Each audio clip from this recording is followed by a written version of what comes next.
9-year-old girl cries in help as stepmother beats her and little brother. Then their father walks in unexpectedly. What happened next shocked everyone.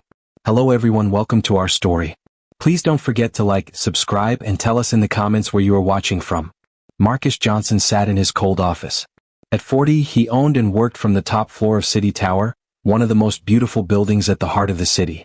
On his desk rested a gold pen and a thick stack of papers. He signed each page like a machine. The bright lights shone off the expensive watch on his wrist. His perfect suit fit across his shoulders. His shiny black shoes gleamed under the desk. Everything around him spoke of money, success, and power, the very things any man might dream of. But inside, his heart was empty. Marcus had once known a happy family. Sarah, his first wife, had been the light of his life. Mary, their daughter, used to run around the yard with her soft black hair bouncing in the wind. And then there was James, the baby boy, only 8 months old. He was born when his mother, Sarah, died. The doctor said she got very sick after James was born, and they could not save her. Marcus felt like his whole world had been taken away. 8 months had passed, and Marcus had not once sat down to play with Mary. He had not held baby James in his arms even once. He buried himself in work trips and papers, running away from his sadness. During that time, Veronica appeared like an angel. She had been Sarah's close friend. She stepped into the house with a gentle smile, taking care of everything that was broken.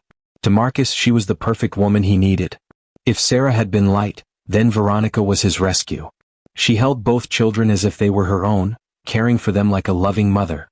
Seeing this, Marcus felt better. He thought, at least the children have a woman at home. That is better than growing up with only a sad father. He was always thankful that she carried the weight he had left behind. Today, after a month away on business, Marcus closed the last file. He stood up and saw himself in the tall mirror on the wall. His face looked tired. His eyes looked sad. Suddenly a thought crossed his mind. He wanted to go home early without telling anyone. He wanted to bring a small surprise. Maybe Mary would run into his arms. Maybe baby James would smile when he held him close. The thought made him feel warm for the first time in months. Marcus took his coat and walked out quickly before his helper could ask another question. His fancy car sped along the road leading back to his big house in the suburbs. That house had once been filled with laughter and warmth. Now it was a place Marcus rarely stayed in, only stopping between trips. But today felt different. He wanted to see his family. The big iron gates opened and Marcus stepped into the grand hall. Everything was strangely quiet. The golden light from the beautiful ceiling light fell across the marble floor. He set his bag down on the table and took off his coat. Then, from somewhere deeper in the house, he heard the faint sound of a child crying. It was James. The sound cut through the silence like a knife. Marcus froze. Among the weak cries, another shaking voice followed, small and broken. Please don't hurt me and my brother anymore. Marcus's body went stiff. It was Mary, his daughter's voice, choking and begging. His whole body tensed. His heart seemed to stop. He moved forward slowly, following the hallway.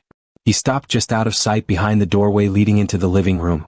The scene before him made it hard to breathe. Mary, 6 years old, her black hair messy, her pink dress dirty and torn, sat on the floor. Her small arms were wrapped tightly around James. The baby's face was red from crying. His tiny hands reached out, clinging to his sister. Mary bowed her head, her shoulders shaking with fear. Standing across from them was Veronica. She wore a tight red dress. Her black hair was styled perfectly. Her face was covered with makeup. But her voice was nothing like the sweetness she showed Marcus. It was sharp, each word cutting like broken glass. Shut up. How many times have I told you? Do not bother me. If you don't listen, I will throw both of you out on the street. Marcus rushed forward, placing himself between Veronica and the children. Stop. His voice was rough but strong. He reached out, trying to take James. His movements were clumsy after so long without holding his son. Let me hold him. Mary, come here to Daddy. The little girl froze. Her fingers gripped the edge of her dress. Marcus hesitated, his hand hanging in the air before pulling back. He stood in front of them like a wall, protecting them. A flash of anger crossed Veronica's eyes, sharp as a needle. In an instant, it disappeared behind a gentle smile. Oh, you're back, she said sweetly. I was just teaching the kids some rules. They were being too wild. She stepped closer, placing a light hand on Marcus's jacket. Her voice became soft like honey. You must be tired after coming home. Don't get so worked up over a little childish crying. The doctor said kids need rules, didn't he? I've been with them all month. I understand how they act better than anyone. Marcus held James tightly. His throat felt like it was burning. He looked at Mary and saw the fear in her eyes. Then he looked back at Veronica's sweet smile. She tilted her head, pressing her lips together as if she felt sorry for him. Or maybe you just feel bad for being away too long so everything looks worse than it is. Don't blame yourself. Children copy the adults around them. The words slipped out soft as a whisper but sharp as a knife. Marcus looked down at his children. Mary's dress was not just dirty, it was torn in several places. James was thinner than he remembered. Both children were shaking, not from cold but from fear. For the first time in 8 months, Marcus truly saw his children. And what he saw broke his heart into a million pieces. But before he could speak, Mrs. Deborah appeared in the doorway. She was the kind old woman who had worked for their family for many years. She had watched Mary grow from a tiny baby. She had helped Sarah take care of the house when she was alive. Now her face looked worried and sad. "Mr. Johnson," Mrs. Deborah said quietly. "I didn't know you were coming home early." Marcus noticed how Mrs. Deborah's eyes quickly looked at the children, then at Veronica, then back at him. It was like she wanted to say something but was too scared to speak. "Mrs. Deborah has been such a help," Veronica said with her sweet smile. "Haven't you, Deborah? She knows how difficult it can be to manage children when their father is away so much." Mrs. Deborah nodded slowly, but Marcus could see something in her eyes. It looked like fear. Marcus knelt down next to Mary. His expensive suit touched the floor but he didn't care. "Mary, sweetheart, what happened to your dress? Why is it torn?" Mary looked up at her father with big, scared eyes. She opened her mouth to speak, but then she looked at Veronica. The little girl's mouth closed again, like she was too frightened to say the words. "Oh, that old thing," Veronica laughed lightly. "Children play so rough, don't they? She was climbing trees in the backyard. I told her to be more careful, but you know how kids are." Marcus touched the torn fabric. It wasn't torn from climbing trees. It looked like someone had grabbed it and pulled hard. Very hard. "Is that true, Mary?" Marcus asked gently. "Were you climbing trees?" Mary's bottom lip started to shake. Tears filled her eyes. She looked at Veronica again, then back at her father. I. Mary couldn't finish her words. She was too scared. James, the baby, was still crying in Mary's arms. Marcus reached out to take him, and when he did, he noticed something that made his blood run cold. There were small red marks on James's tiny arms. They looked like finger marks, like someone had grabbed him too tightly. "Veronica," Marcus said, his voice getting deeper and more serious. "What are these marks on James?" Veronica's smile flickered for just a second. Then it came back bright as ever. "All those? He's been so fussy lately. Sometimes when I pick him up, I have to hold him firmly so he doesn't fall. Babies move around so much, you know.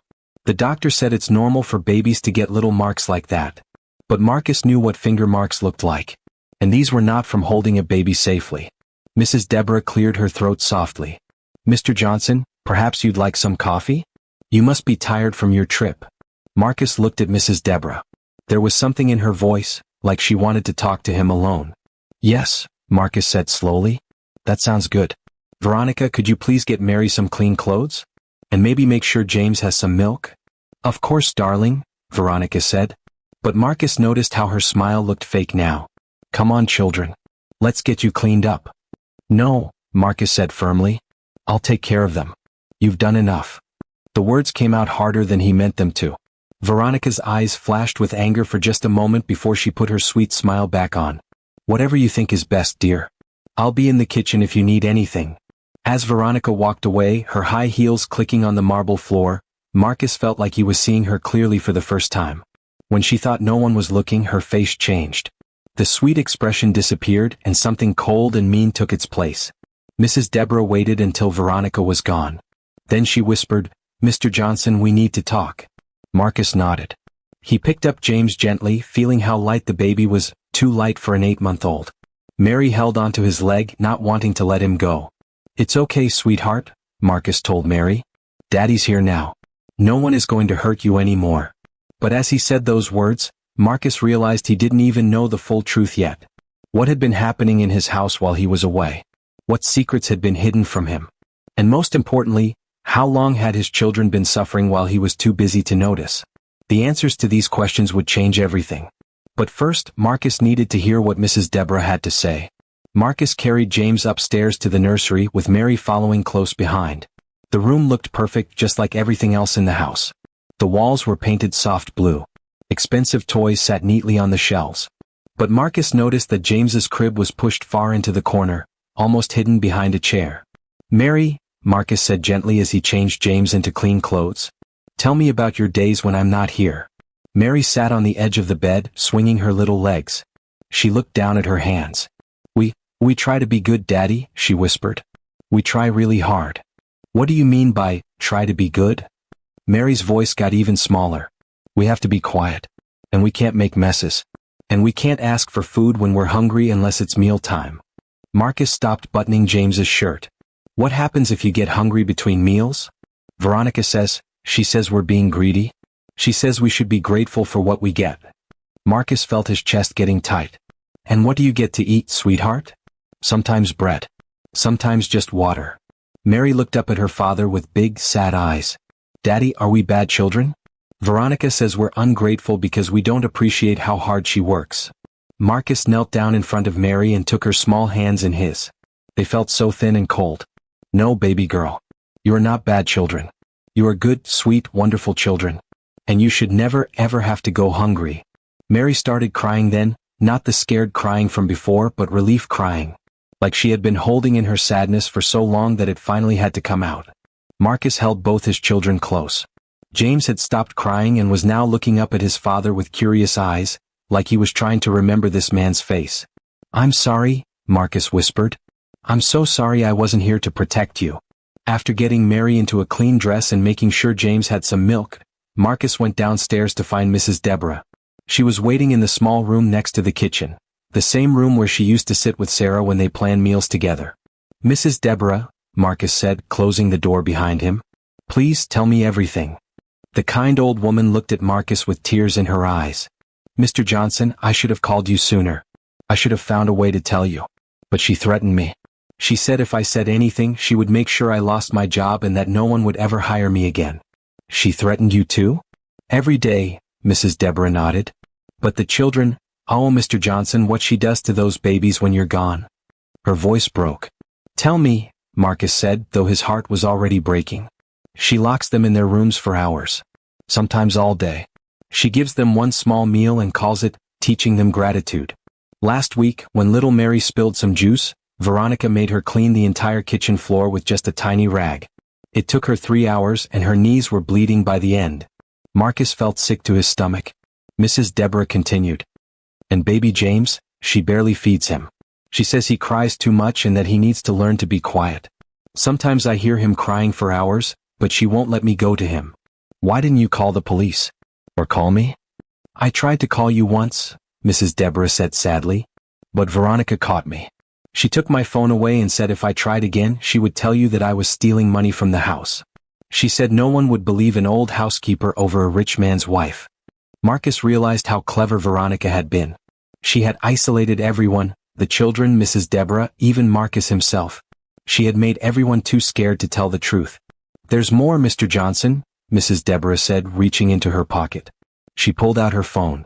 "I started taking pictures. I was so scared for the children that I had to do something, even if it meant losing my job." She showed Marcus the photos on her phone. Pictures of Mary's bruised knees after being forced to scrub floors. Pictures of James looking too thin with red marks on his arms. Pictures of the children's room with the door locked from the outside. Marcus's hands shook as he looked at each photo. This was proof. Real proof of what had been happening to his children. "Mrs. Deborah," Marcus said, his voice thick with emotion. "You were brave to take these pictures. You may have saved my children's lives. What are we going to do now, Mr. Johnson?" Marcus was quiet for a moment, thinking. Then he said, "I'm going to call my friend Richard Thomas. He's a lawyer. A good one. We're going to make sure Veronica can never hurt Mary and James again. But Mr. Johnson, she'll fight back. She'll try to make it look like you're the bad parent. She's very good at lying." Marcus nodded. "I know. But I have something she doesn't have." "What's that?" "The truth. And people who care about these children." Marcus looked at Mrs. Deborah with gratitude. "People like you, who were brave enough to gather evidence even when you were scared." Just then they heard Veronica's voice calling from the kitchen. "Marcus? Darling? I've made some tea. Why don't you come relax?" Marcus and Mrs. Deborah looked at each other. Veronica still thought she could control the situation with her sweet voice and fake smiles. But Marcus was done being controlled. "Mrs. Deborah, I want you to take the children to your room tonight. Keep them safe. Tomorrow morning I'm calling Richard, and we're going to start the fight to protect Mary and James properly." Mrs. Deborah nodded firmly. "I'll keep them safe, Mr. Johnson. I promise." Marcus took a deep breath. He was no longer the absent father who buried himself in work. He was no longer the man who could be fooled by pretty lies. He was a father who had finally woken up. And he was ready to fight for his children no matter what it took. Marcus had made his choice. Now the real battle would begin.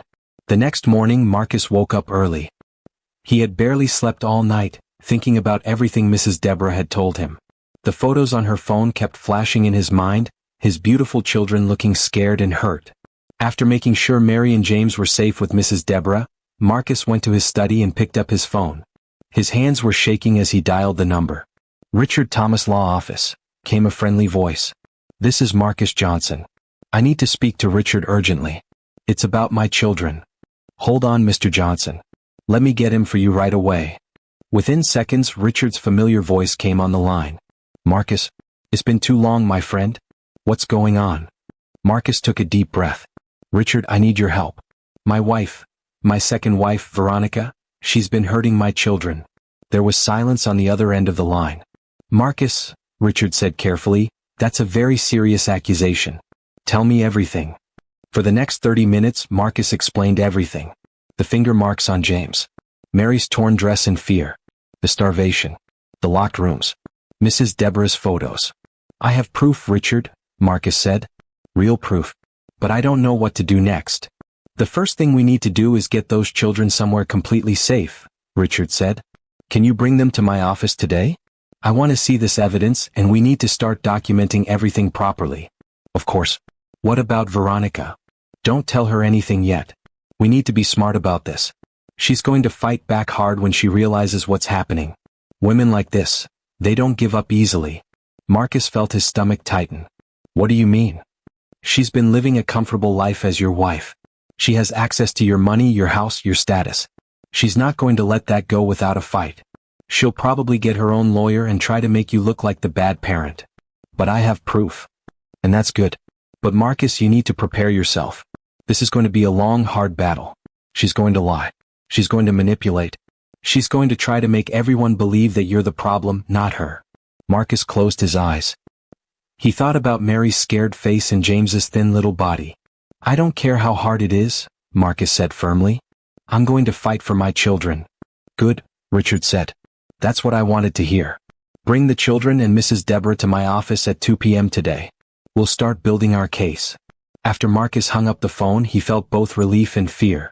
Relief that he finally had someone to help him. Fear about what Veronica would do when she found out. He went upstairs to check on Mary and James. They were in Mrs. Deborah's room, sitting quietly on her bed. Mary was holding James and singing softly to him, the same lullaby their mother Sarah used to sing. "How are my babies doing?" Marcus asked gently. "We're okay, Daddy," Mary said. But her voice was still small and scared. "I want you to know something very important," Marcus said, sitting down next to them. "You and James are going to be safe now. I promise. I'm never going to let anyone hurt you again." "What about Veronica?" Mary whispered. Marcus hesitated. He didn't want to scare her more, but he also wanted to be honest. "Veronica is not going to live with us anymore," he said carefully. "But she might try to say things that aren't true about Daddy. If anyone asks you questions, I want you to tell them exactly what happened, okay? Tell them the truth." Mary nodded, but her eyes were still full of worry. "Am I going to have to talk to strangers about the bad things?" Marcus's heart broke. His little girl was only 6 years old, and she was already worried about having to testify about abuse. "Maybe," Marcus said honestly. "But if you do, Daddy will be right there with you. And Mrs. Deborah will be there too. You won't be alone." At 1:30 p.m., Marcus, Mary, James, and Mrs. Deborah got in the car to go to Richard's office. As they pulled out of the driveway, Marcus saw Veronica watching from the front window. Her face looked angry, not sweet. She knew something was wrong. Richard Thomas had been Marcus's friend since college. He was a tall man with kind eyes and a calm voice, exactly the kind of person you'd want on your side in a fight. His law office was in a tall building downtown. The waiting room had soft chairs and books for children to read. Mary sat close to her father, still holding James. "Mr. Johnson," Richard said, shaking Marcus's hand firmly. "And you must be Mary and little James." Mary hid behind her father's leg, but she peeked out to look at Richard. "It's okay, sweetheart," Marcus said. "Mr. Richard is here to help us." "Mrs. Deborah," Richard said, nodding respectfully to the older woman. "Mr. Johnson tells me you've been very brave. Thank you for protecting these children." Mrs. Deborah's eyes filled with tears. "I just wish I had done more sooner." "You did exactly what you could under very difficult circumstances," Richard assured her. "Now let's see this evidence." Mrs. Deborah showed Richard the photos on her phone. With each picture, Richard's face got more serious. "This is very strong evidence," he said. "Mrs. Deborah, would you be willing to testify in court about what you witnessed?" "Yes," she said firmly. "Those children have suffered enough." Richard turned to Marcus. "Now, I need to warn you about what's coming next. When we file for emergency custody tomorrow, Veronica is going to be served with legal papers. She'll know that you're trying to take the children away from her permanently. What will she do? She'll hire a lawyer. Probably Michelle Williams. She's the best defense lawyer in the city for cases like this. Michelle is very good at making bad people look good in court." Marcus felt his heart sink. "So we might lose?" "Not if we're smart and prepared," Richard said. "But Marcus, Veronica is going to fight dirty. She's going to try to make you look like a bad father. She's going to claim that you were never home, that you didn't care about the children, that she was the one taking care of them. But that's not true. We know that. But we have to prove it in court. That's where Mrs. Deborah's testimony and photos will be crucial." Richard knelt down so he was at Mary's eye level. "Mary," he said gently, "do you think you could tell a judge about what happened when your daddy wasn't home?" Mary looked at her father, then back at Richard. Her voice was barely a whisper. "Will the judge believe me? If you tell the truth, yes. Judges are very good at knowing when children are telling the truth." Mary was quiet for a long moment. Then she said, "If it will keep James safe, I'll tell them everything." Richard smiled. "You're a very brave little girl, Mary." As they left the law office, Marcus felt like he was walking into the unknown. The legal battle was about to begin, and he had no idea what Veronica would do to fight back. But he had something she didn't have: people who truly loved Mary and James and would do anything to keep them safe. The real fight for his children's future was about to start. 2 days later, Marcus was playing with Mary and James in the living room when the doorbell rang. Through the window, he could see a man in a uniform holding an envelope. "Process server," the man said when Marcus opened the door. "I have papers for Mrs. Veronica Johnson." Marcus's heart started beating fast. These were the legal papers, the emergency custody filing that Richard had prepared. "She's upstairs," Marcus said. 5 minutes later, they heard a scream from upstairs. It was Veronica. "What is this?" she shrieked, running down the stairs with the papers in her hand. Her face was red with rage and her hair was messy. She looked nothing like the sweet, perfect wife she usually pretended to be. "Marcus, how could you do this to me? After everything I've done for this family?" Mary and James immediately moved closer to their father. They had heard that angry voice many times before. "Veronica," Marcus said calmly, "I think you should call a lawyer." "I don't need a lawyer. This is all lies." She waved the papers in the air. "You can't take these children away from me. I raised them. I took care of them when you were never here." "You hurt them," Marcus said simply. "I disciplined them. There's a difference." Veronica's voice was getting louder and scarier. "These children were wild and spoiled when I married you. I made them behave. I taught them respect." Mrs. Deborah appeared in the doorway, ready to take the children away from the shouting. When Veronica saw Mrs. Deborah, her eyes narrowed dangerously. "This is your fault, isn't it?" Veronica pointed at Mrs. Deborah. "You've been filling Marcus's head with lies about me." "I only told the truth," Mrs. Deborah said quietly. "The truth?" Veronica laughed, but it wasn't a happy laugh. It was mean and cold. "The truth is that you're a bitter old woman who's jealous of me. The truth is that Marcus was never here to see what really happened." "I have photos," Mrs. Deborah said simply. Veronica's face went white. "What photos?" Mrs. Deborah pulled out her phone. "Photos of the bruises. Photos of the locked doors. Photos of everything you did to those babies." For a moment, Veronica was completely silent. Then she started laughing again, a scary, angry laugh. "You think you're so clever," she said. "But you have no idea what you've started. I'm not going down without a fight." She grabbed her purse and headed for the door. I'm going to call Michelle Williams right now. She's the best lawyer in this city, and she's going to destroy all of you in court." Before she left, Veronica turned back to look at Marcus. "You think you know everything, but you don't. Wait until Michelle shows the judge what kind of father you really are. Wait until everyone finds out how you abandoned these children to work all the time. Wait until they hear about how you chose money over your own kids." The door slammed behind her, leaving the house eerily quiet. Mary was crying softly. "Daddy, is she going to take us away?" Marcus knelt down and held both children tight. "No, sweetheart. She's not going to take you anywhere. We're going to fight this together and we're going to win." But inside, Marcus was scared. Veronica was right about one thing: he had been absent. He had chosen work over his children. What if the judge believed that he was the bad parent? The next morning, Richard called Marcus. "She hired Michelle Williams just like I predicted," Richard said.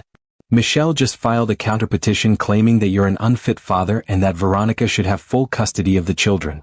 Marcus felt sick. "What does that mean?" "It means she's trying to turn this around on you. She's claiming that you abandoned the children, that you were never home, and that she was the only one taking care of them. She's also claiming that Mrs. Deborah is lying because she's jealous of Veronica. But we have proof. And we'll present that proof." "But Marcus, Michelle is very good at what she does. She's going to make Veronica look like a victim. She's going to make it seem like Veronica was just a loving stepmother trying to discipline difficult children while their real father was never around." Marcus sat down heavily. "So what do? We stick to the truth. We have Mrs. Deborah's testimony. We have the photos. And most importantly, we have Mary." "Mary? If Mary is willing to testify, her words will carry a lot of weight with the judge. Children don't usually lie about abuse." "But Marcus, I need to warn you, Michelle is going to try to confuse Mary. She's going to try to make it seem like Mary is just a confused little girl who doesn't understand the difference between discipline and abuse." Marcus closed his eyes. The thought of his 6-year-old daughter having to face a lawyer in court made him feel terrible. "Does she have to testify?" "Not if we can win without her testimony. But if the judge wants to hear directly from Mary, then yes, she might have to." "I'll ask her," Marcus said. "But I won't force her." That afternoon, Marcus sat down with Mary in her bedroom. "Mary, sweetheart, I need to ask you something important." Mary looked up from the picture she was coloring. "What is it, Daddy?" "The judge might want you to come to court and tell him what Veronica did to you and James. It might be scary, but it would help keep you and James safe forever." Mary was quiet for a long time, her crayon moving slowly across the paper. "Will you be there with me, Daddy?" "Every single second." "And will Mrs. Deborah be there too?" "Yes."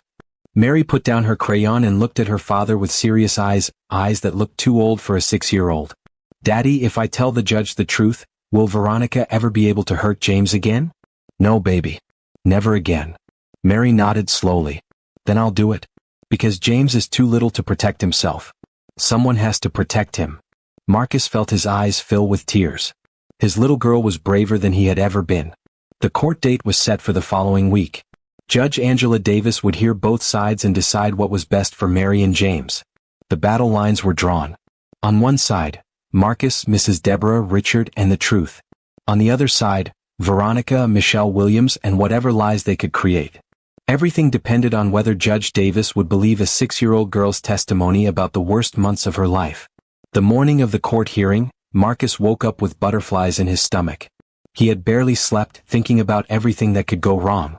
What if the judge didn't believe them? What if Veronica's lawyer was too good? What if Mary got scared and couldn't speak? He went to Mary's room and found her already awake, sitting on her bed with James in her lap.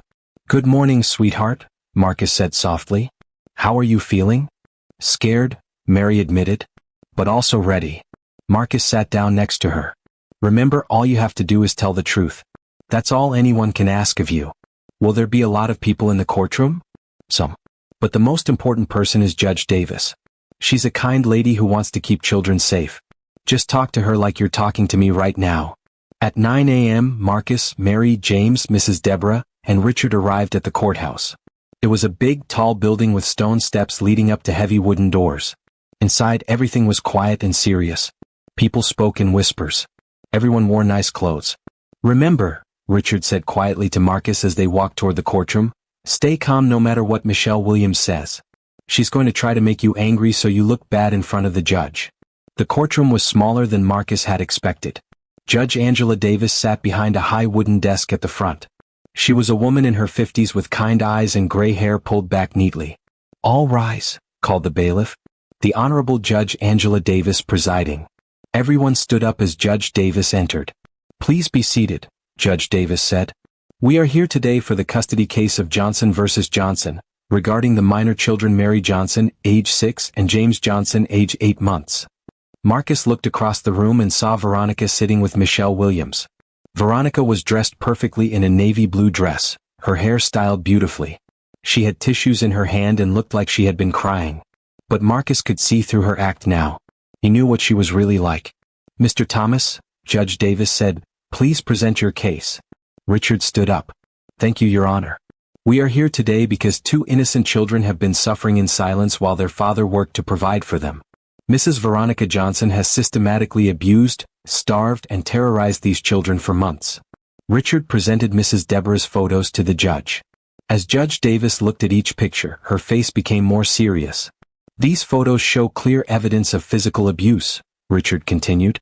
"Bruises, marks, and evidence of malnourishment. We also have testimony from Mrs. Deborah Williams, the family housekeeper, who witnessed this abuse firsthand." Mrs. Deborah stood up when her name was called. Her voice was shaky but strong. "Your Honor, I've worked for the Johnson family for 10 years. I watched little Mary grow from a baby. When her mother Sarah was alive, that house was filled with love and laughter." "And what changed?" Judge Davis asked gently. "When Mrs. Veronica married Mr. Johnson, everything changed. At first she was sweet when Mr. Johnson was home. But the moment he left for work, she became cruel." Mrs. Deborah described the locked rooms, the starvation, the threats. Judge Davis listened carefully, asking questions and taking notes. "Did you try to intervene?" the judge asked. "I wanted to, Your Honor. But Mrs. Veronica threatened to have me fired and make sure I couldn't get another job. She said no one would believe an old housekeeper over a rich man's wife."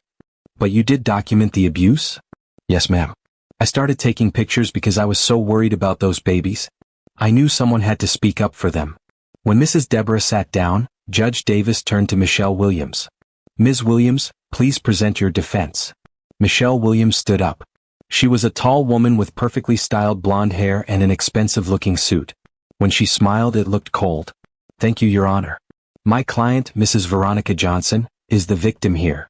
She married a man who was never home, and she took on the enormous responsibility of raising 2 young children who were grieving their mother's death." Michelle gestured toward Veronica, who dabbed at her eyes with a tissue. "Mrs. Johnson sacrificed her own career and social life to care for these children while their father traveled constantly for business. Yes, she had to discipline them sometimes, as any responsible parent would. But discipline is not abuse." Marcus felt his anger rising, but Richard put a hand on his arm to keep him calm. "The truth is," Michelle continued, "Mr. Marcus Johnson abandoned his children after his wife's death. He buried himself in work, leaving 2 traumatized children in the care of a woman who was trying her best to help them heal." Michelle walked over to a chart she had prepared. "Mr. Johnson traveled 20 days out of every month. He missed school events, doctor appointments, and bedtime stories. He left all the difficult work of parenting to my client." "And what about the photographs showing evidence of abuse?" Judge Davis asked. Michelle waved her hand dismissively. "Children fall, Your Honor. They get bruises from playing. They have tantrums and accidents. Mrs. Deborah is an elderly woman who was jealous of my client's position in the household. These photos prove nothing except that children sometimes get hurt during normal childhood activities." Marcus watched as Michelle painted Veronica as the victim and him as the neglectful father. Everything she said had a grain of truth. He had traveled a lot, he had missed important events. But she was twisting those facts to hide the real truth. "Furthermore," Michelle said, "we question the reliability of a 6-year-old child's testimony. Children that young often confuse firm discipline with abuse. They don't understand that rules and consequences are necessary for their development." Judge Davis listened to everything Michelle said, her face giving nothing away. "Ms. Williams, does your client wish to testify?" "Yes, Your Honor." Veronica stood up and walked to the witness chair. She looked perfect, like the ideal stepmother who had been wrongly accused. "Mrs. Johnson," Michelle said, "please tell the court about your relationship with Mary and James." Veronica's voice was soft and sweet, just like the voice she used to fool Marcus for so long. "Your Honor, I love those children as if they were my own. When I married Marcus, I knew I was taking on the huge responsibility of helping 2 children heal from losing their mother. She paused to dab her eyes with a tissue. It wasn't easy. Mary was angry about her mother's death, and baby James cried constantly. Marcus was grieving too, so he threw himself into work. I was alone with 2 hurting children most of the time. And how did you handle this situation? I tried to give them structure and stability. I made rules to help them feel safe. I tried to teach them good habits and respect for others. Veronica looked directly at Judge Davis with tears in her eyes. I never hurt those children, Your Honor. I may have been firm sometimes, but everything I did was out of love. If Marcus had been home more, he would know that. Judge Davis studied Veronica carefully as she spoke. Mrs. Johnson, can you explain the photographs showing bruises on the children? Children get hurt playing, Your Honor. Mary is very active, she climbs trees and runs around. James is learning to walk, so he falls sometimes. I always took good care of any injuries they had. And the reports of food deprivation? I put the children on healthy eating schedules. I didn't let them snack between meals because I wanted them to eat nutritious food at proper times. Sometimes they complained about being hungry, but that's normal for children who are used to eating candy and junk food whenever they want. Michelle Williams smiled. Thank you, Mrs. Johnson. Your Honor, my client is clearly a dedicated stepmother who was trying to provide stability for 2 children whose father was absent. As Veronica walked back to her seat, Marcus felt sick. She was so convincing, so believable. What if the judge believed her version of the story? Judge Davis looked at both sides thoughtfully. I've heard testimony from the adults involved, she said. However, before I make my decision, I want to hear directly from the child who is old enough to speak for herself. She looked at Mary, who was sitting quietly next to her father. Mary, would you be willing to come up here and talk to me? Marcus felt his heart stop. This was the moment everything depended on. Mary looked up at her father with scared eyes. But then she looked at baby James sleeping in Mrs. Deborah's arms. She stood up slowly. Yes, ma'am, she said in a small but clear voice. I'll talk to you. Marcus watched his brave little daughter walk to the front of the courtroom. She looked so tiny in that big chair next to Judge Davis's desk. Her legs didn't even reach the floor. Hello, Mary, Judge Davis said gently. My name is Judge Davis. Thank you for being brave enough to come talk to me. Mary nodded but didn't speak. I know this might be scary, the judge continued, but I want you to know that you're safe here. Your daddy is right there and he's not going anywhere. Can you see him? Mary turned and looked at Marcus. He gave her an encouraging smile and nodded. Yes, ma'am, Mary said softly. Good. Now, Mary, I want you to tell me about your life at home.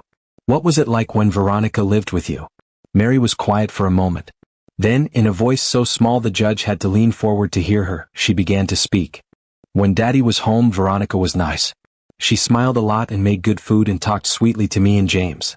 And what about when your daddy wasn't home? Mary's voice got even smaller. Everything changed. Can you tell me how it changed? Mary looked at her father again. Marcus nodded and mouthed the words, tell the truth. She would get really angry, Mary said. She would yell at us for little things like spilling water or if James cried. She said we were bad children. Judge Davis wrote something down. What happened when she got angry? She would lock us in our rooms. Sometimes for the whole day. We couldn't come out, not even to use the bathroom. From across the room, Michelle Williams whispered something to Veronica, who shook her head and looked upset. Mary, Judge Davis said gently, what did you eat when Veronica was taking care of you? Sometimes just bread. Sometimes nothing until dinner. She said we were being greedy if we asked for food. And what about James? Did he get enough food? Mary's eyes filled with tears. No, ma'am. He was always hungry. He cried a lot because his tummy hurt, but Veronica said he needed to learn to be quiet. Marcus felt his heart breaking as he listened to his daughter describe those terrible months. Mary, Judge Davis said, did Veronica ever hurt you or James with her hands? Mary nodded. She would grab my arms really hard when I did something wrong. And she grabbed James too, even though he's just a baby. Did she ever tell you not to tell your daddy about these things? Yes, ma'am. Mary's voice was getting stronger now, like telling the truth was making her feel braver. She said if I told Daddy she would throw me and James out on the street. She said no one would want bad children like us. The courtroom was completely silent. Even the lawyers had stopped shuffling their papers. But I can't stay silent anymore, Mary said, looking directly at Judge Davis. Because James is too little to protect himself, and someone has to tell the truth about what happened to us. Judge Davis nodded slowly. Thank you for being so brave, Mary. I have just one more question. Do you feel safe with your daddy? Mary's face lit up for the first time since she'd started talking. Yes, ma'am. Daddy keeps us safe. He reads to us and makes sure we have enough food, and he doesn't lock us in our rooms. When Daddy is with us, I'm not scared anymore. Thank you, Mary. You can go back to your daddy now. As Mary walked back to her seat, Marcus pulled her into the biggest hug he'd ever given. She had been so brave, so honest. He was so proud of her. But then Michelle Williams stood up. Your Honor, I'd like to ask the child a few questions. Marcus felt his stomach drop. He had hoped Mary wouldn't have to face the defense lawyer. I'll allow a few questions, Judge Davis said. But keep them simple and appropriate for a child. Michelle Williams walked over to Mary with a fake smile. Hi, Mary. You love your daddy very much, don't you? Yes, Mary said quietly. And you missed him when he was away on business trips, didn't you? Yes. Sometimes when we miss someone, we might remember things differently than they really happened. Do you think that's possible? Mary looked confused. I don't understand. Michelle's voice got a little sharper. Well, when you were sad that your daddy was gone, you might have thought Veronica was being meaner than she really was. Sometimes our feelings can trick us, right? Richard started to stand up to object, but before he could speak, Mary's voice rang out clear and strong. No, ma'am. My feelings didn't trick me. Veronica was mean to me and James every single day when Daddy wasn't home. She hurt us and scared us and made us hungry. That's not my feelings talking. That's what really happened. Michelle looked surprised by Mary's confident response. But Mary, don't you think it's possible that you misunderstood? Maybe Veronica was just trying to teach you rules? Mary stood up taller in her chair. Ma'am, I know the difference between rules and being mean. My mommy Sarah used to give me rules and she was never mean about it. Veronica wasn't teaching us rules. She was hurting us because she wanted to hurt us. The courtroom erupted. Veronica suddenly jumped up from her seat. That little liar, she screamed. She's making up stories. I was nothing but good to those ungrateful children. Order in the court. Judge Davis banged her gavel. But Veronica couldn't stop herself. All her careful acting disappeared in a moment of rage. I gave up everything for them. I kept them fed and clothed while their father ignored them. They were spoiled brats who needed discipline, and now they're lying to get me in trouble. Mrs. Johnson, you need to control yourself, Judge Davis said sternly. But Veronica was beyond control now. Her true nature was showing for everyone to see. You want to know the truth? Fine. Yes, I locked them in their rooms when they misbehaved. Yes, I made them wait for meals when they were being greedy. Someone had to teach them how to behave. Michelle Williams was pulling on Veronica's arm, trying to get her to sit down and be quiet. But it was too late. Those children needed strong discipline. Veronica continued. And if Marcus had been a better father instead of caring more about money than his own kids, none of this would have happened. Judge Davis banged her gavel hard. Mrs. Johnson, I find you in contempt of court. Bailiff, please remove Mrs. Johnson from the courtroom. As the bailiff approached, Veronica's mask fell away completely. Her face was red with rage, her hair was messy, and her voice was full of venom. You'll all be sorry, she yelled as she was escorted out. You took everything from me, but this isn't over. The courtroom door slammed behind her, and suddenly everything was quiet. Judge Davis took a deep breath and looked at Mary, who was still sitting bravely in the witness chair. Mary, you did exactly the right thing by telling the truth, the judge said gently. You helped me understand what really happened. She turned to address the whole courtroom. I've heard all the evidence in this case. The photographs, the testimony, and most importantly, the brave words of a little girl who refused to let fear keep her silent. Marcus held his breath. It is clear to me that Mrs. Veronica Johnson systematically abused, neglected, and terrorized these children. Her outburst in my courtroom today only confirms what young Mary told us about her true character. Judge Davis picked up her gavel. Therefore, I am granting Mr. Marcus Johnson full emergency custody of his children, Mary and James Johnson. Mrs. Veronica Johnson is permanently barred from any contact with these children. Furthermore, I am referring this case to the district attorney for criminal investigation. The gavel came down with a final, decisive bang. Marcus felt tears of relief streaming down his face. They had won. Mary and James were safe forever. Mary ran from the witness chair straight into her father's arms. Mrs. Deborah was crying happy tears. Richard was smiling and shaking hands with everyone.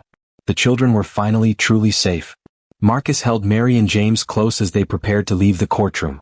The children pressed against him, finally feeling truly safe in their father's arms. "Daddy, is it really over?" Mary whispered, her voice still shaky from testifying. "Yes, sweetheart. It's really over," Marcus said, kissing the top of her head. "Veronica can never hurt you again." Richard gathered the paperwork and placed a reassuring hand on Marcus's shoulder. "The emergency custody order is ironclad. You're free to take your children home." Mrs. Deborah wiped her eyes with a handkerchief. "Those precious babies," she murmured. "Finally safe where they belong." As they walked toward the courthouse exit, Richard warned them quietly, "There might be reporters outside. Word travels fast in cases like this." Marcus nodded, pulling his children closer. "We'll get through it together." The moment they pushed through the heavy courthouse doors, camera flashes erupted like lightning. Reporters surged forward, shouting questions over each other. "Mr. Johnson, how do you feel about the judge's decision? What do you want to say to other parents who might be missing signs of abuse? How long did the abuse go on?" Marcus instinctively shielded Mary and James, wrapping his arms around them protectively. The children buried their faces against his chest, overwhelmed by the chaos. "Please," Marcus said firmly but calmly, "my children have been through enough. We just want to go home." But the reporters pressed closer, and that's when they heard a familiar voice cutting through the crowd like a knife. "You think you've won?" Everyone turned. Veronica was being escorted to a police car in handcuffs, but she was still talking, her voice dripping with venom. "You took everything from me, Marcus. Everything," she screamed across the courthouse steps. "But this isn't over. Those children will never be happy. I'll make sure of it." The police officer tried to guide her into the car, but Veronica kept shouting, "You'll pay for this. All of you. I gave up my whole life for your precious children, and this is how you repay me." Mary started to tremble against Marcus's chest. Even now, even in handcuffs, Veronica's words still had the power to frighten her. Marcus felt his protective instincts surge. He looked directly at Veronica across the crowd and spoke in a voice that was quiet but carried clearly through the chaos. "You're wrong, Veronica. You didn't give up your life for my children. You tried to destroy theirs. But they're stronger than you ever imagined and they're safe now. That's all that matters." With that, he turned away from her completely, focusing only on Mary and James. "Come on, kids. Let's go home." Richard helped clear a path through the reporters, and Mrs. Deborah walked beside them like a protective grandmother. As they reached Marcus's car, the cameras continued flashing, but Marcus no longer cared about the attention. He buckled Mary and James into their car seats with careful, gentle hands that would only ever protect them from now on. As they drove away from the courthouse, Marcus glanced in the rearview mirror. Veronica was still being loaded into the police car, but she looked smaller now, diminished. Her power over his children was broken forever. "Daddy?" James spoke up from his car seat, his small voice cutting through the silence. "Yes, buddy? Are we really going home now? Our real home?" Marcus smiled, the first genuine smile he'd felt in months. "Yes, James. We're going to our real home. And we're going to stay together just like we should have been all along." Mary reached over and took her little brother's hand. "It's okay now, James. Daddy's here. We're safe." As they drove through the city streets toward their house, Marcus made a silent promise, the same promise he should have made long ago. He would never let work, grief, or anything else come between him and his children again. He would be the father Sarah had asked him to be, the father Mary and James deserved. The nightmare was finally over. 2 years later, the morning sun filtered through the kitchen windows as Marcus stood at the counter, watching his children in the backyard through the glass. Mary, now 11, was kneeling in the garden, patiently showing 9-year-old James how to tie up the tomato plants with soft twine. "Remember what Daddy taught us," Mary said gently, her voice carrying through the open window. "Snug enough to hold them up, but loose enough to let them grow."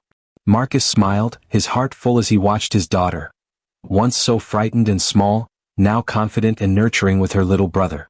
The therapy sessions had helped, but mostly it was love and time that had healed their wounds. "James, look." Mary pointed excitedly. "The tomatoes are getting bigger. We can make that pasta sauce Daddy likes."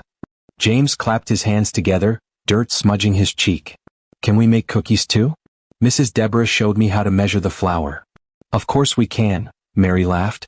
"But first we need to finish taking care of Mama Sarah's garden."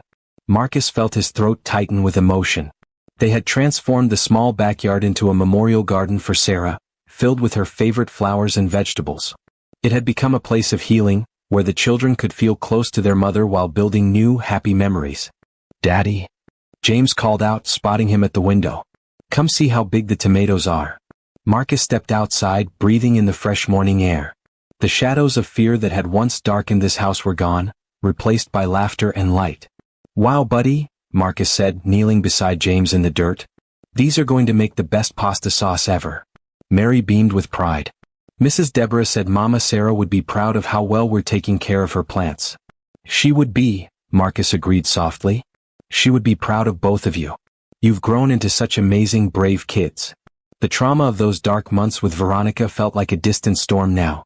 The children still attended therapy sessions and there were occasional nightmares, but they were healing. More importantly, they were thriving. Mary had become a leader at school, standing up for other kids who were being picked on. She had found her voice and wasn't afraid to use it. James, once so quiet and scared, now filled the house with his laughter and endless questions about everything from bugs to stars. "Can we have ice cream after lunch?" James asked hopefully. "If we finish our garden work first," Marcus replied, ruffling his son's hair. "Deal," both children said in unison, making Marcus laugh. As they worked together in the garden, tying up plants and pulling weeds, Marcus reflected on how much had changed. He had cut back his business travel to almost nothing. He worked from home most days now, always available when Mary got home from school or when James needed help with something. The house felt alive again, filled with the sounds of childhood, homework discussions at the kitchen table, bedtime stories, Saturday morning pancakes, and endless games of hide and seek. "Daddy?" Mary said, looking up from the tomato plant she was tending. "I'm glad you came home that night." Marcus's eyes welled up with tears. "Me too, sweetheart. Me too. And I'm glad I was brave enough to tell the truth," she added quietly. "You were the bravest person in that courtroom," Marcus said, pulling both children into a hug. "You saved yourself and James. I'm so proud of you." As they stood there in Sarah's garden, surrounded by growing things and bathed in warm sunlight, Marcus felt a peace he hadn't known since Sarah's death. His children were safe, happy, and loved. He had kept his promise to Sarah at last. The shadows of the past were gone, replaced by the bright promise of tomorrow. That evening, as Marcus tucked James into bed, his son looked up at him with sleepy eyes. "Daddy, are you going to stay home tomorrow too?" "Yes, buddy. I'm not going anywhere." "Good," James yawned. "I love you, Daddy." "I love you too, son. Sweet dreams." Down the hall, Marcus stopped by Mary's room to say goodnight. She was reading under her covers with a flashlight. "Lights out, young lady," he said with a smile. "Just one more chapter?" she pleaded. "All right, but just one." As he turned to leave, Mary called softly, "Daddy?" "Yes." "Thank you for listening to me. Thank you for believing me." Marcus felt his heart swell with love and gratitude. "Thank you for being brave enough to speak up. You saved us all." Later that night, Marcus stood in his own doorway, looking out at the garden where moonlight cast gentle shadows across the plants his children tended with such care. The tomato plant stood tall and strong, supported but free to grow, just like Mary and James. In the distance, he could hear the soft sounds of his children sleeping peacefully in their beds, safe and loved and free from fear. When an adult chooses to stop and listen, really listen, a child can escape the shadows and step into the light. Sometimes the bravest voice in the room belongs to the smallest person. And sometimes, love and truth are enough to heal even the deepest wounds. The Johnson family had found their way home at last. I hope you enjoyed watching it as much as I enjoyed creating it. Like, share, and comment on the lessons you've learned. Let me know where you're watching from in the comments below. See you in my next video.